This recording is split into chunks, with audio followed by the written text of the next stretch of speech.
Syederulun Badan Riset dan Inovasi Nasional menggelar pelatihan teknologi pengolahan dan pengemasan bagi 200-an pelaku UMKM di Aceh Utara. Kegiatan yang merupakan inisiasi dari anggota Komisi 7 DPR RI asal Aceh, Haji Anwar Idris ini berlangsung di Hotel Lido Geraha pada Senin 5 Desember 2022.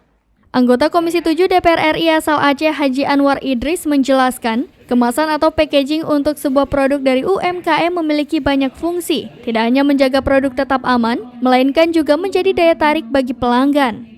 Kemasan yang cantik dan unik bahkan bisa menjadi identitas dari merek itu sendiri dan diingat oleh banyak pelanggan.